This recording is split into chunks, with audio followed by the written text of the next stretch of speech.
Percobaan pertama adalah penurunan tekanan uap.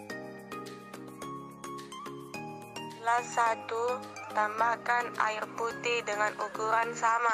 2, tambahkan air putih ukuran sama, lalu tambahkan 1 sendok garam. Gelas ketiga, tambahkan air putih ukuran sama, lalu tambahkan 3 sendok garam. Keempat, tambahkan air putih ukuran sama, lalu tambahkan 1 sendok gula pasir. Tambahkan air putih ukuran sama, lalu tambahkan 3 sendok gula pasir. Selesai percobaan gelas 1 sampai gelas 5 ditutup dan didiamkan selama 24 jam. Pengamatan saya dari percobaan penurunan tekanan uap. Gelas 1 yang diberi air mengalami reaksi, yaitu banyaknya buih pada gelas. Percobaan gelas 2, air yang dicampur 1 sendok garam mengalami reaksi, yaitu adanya buih pada pinggir gelas dan garam mengalami larut. Gelas 3, air yang dicampur 3 sendok garam mengalami reaksi, yaitu adanya buih pada gelas dan garam tidak terjadi atau tidak larut. Gelas 4, air yang dicampur dengan 1 sendok gula mengalami reaksi, yaitu gula tersebut larut dan warna air pada gelas jernih. Gelas 5, air yang dicampur dengan 3 sendok gula tidak mengalami reaksi dan gula tersebut tidak larut. Percobaan kedua, penurunan titik beku. Gelas pertama, tambahkan es batu secukupnya. Pada gelas kedua, tambahkan es batu, lalu tambahkan 1 sendok garam. Pada gelas ketiga, tambahkan es batu, lalu tambahkan 1 sendok gula pasir. Pada gelas keempat, tambahkan es batu, lalu tambahkan tepung terigu 1 sendok. Percobaan selesai pada gelas 1 sampai 4. Praktikum yang telah saya coba, hasil pengamatan dari penurunan titik beku pada gelas pertama, terdapat embun yang banyak di sekitaran gelas. Pada gelas kedua, es batu ditambah 1 sendok garam memiliki reaksi embun sedikit dan berbuih. Pada gelas ketiga, es batu ditambah 1 sendok gula memiliki reaksi yang tidak terjadi apa-apa.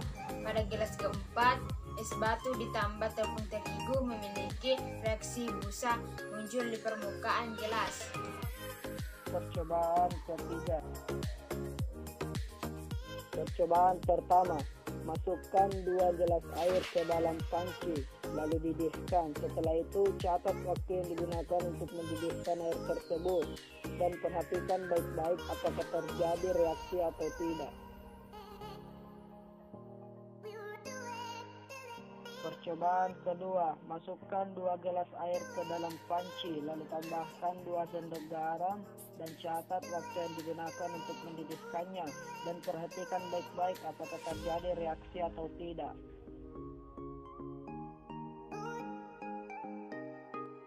Percobaan ketiga, masukkan 2 gelas air ke dalam panci, lalu tambahkan 2 sendok garam dan catat waktu yang digunakan untuk mendidihkannya. Setelah itu perhatikan baik-baik apakah terjadi reaksi atau tidak. Kesimpulan dari praktikum yang saya lakukan mengenai kenaikan titik didih dari ketiga percobaan, di mana panci pertama yang berisi air saja tidak terjadi reaksi apapun. Yang kedua, di mana air ditambah 2 sendok garam terjadi reaksi, yaitu gelambu yang sangat banyak dan juga waktu memasaknya juga efisien. Yang ketiga yaitu air ditambah gula 2 sendok, tidak terjadi juga reaksi apapun. Percobaan keempat yaitu tekanan osmotik. Alat dan bahan.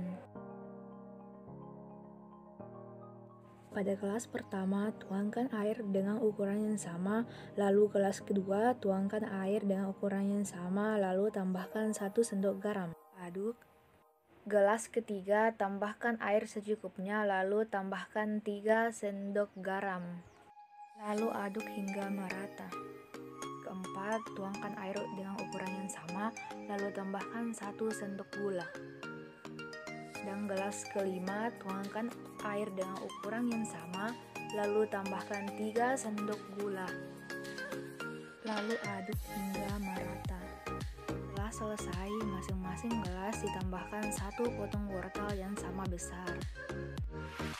Lalu masing-masing gelas ditutup dan diamkan gelas tersebut selama 24 jam. Hasil pengamatan saya pada percobaan keempat tekanan osmotik, yaitu pada gelas pertama, air yang dicampurkan dengan 1 potong wortel tidak mengalami reaksi atau tidak terjadi apa-apa, tetapi wortel tersebut mengalami perubahan, yaitu tenggelam. Pada gelas kedua, air yang dicampurkan dengan 1 sendok garam dan ditambahkan dengan 1 potong wortel terjadi reaksi, yaitu adanya buih pada air yang tempatnya kotor atau bagian bawah.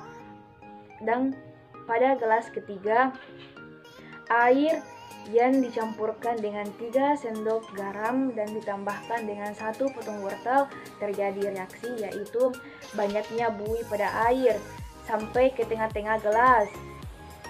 Pada gelas keempat, yaitu air yang dicampurkan dengan 1 sendok gula dan ditambahkan dengan 1 potong wortel terjadi reaksi, yaitu air tersebut mengalami pucat benih dan mengalami aroma yang sangat busuk atau keruh, dan wortel tersebut mengalami keruh. Dan terakhir yaitu pada gelas kelima, air yang dicampurkan dengan 3 sendok gula dan ditambahkan dengan 1 potong wortel mengalami reaksi, yaitu sama seperti gelas keempat, tetapi pada gelas kelima air tersebut busuk dan mengalami keruh, dan wortel juga pun mengalami keruh.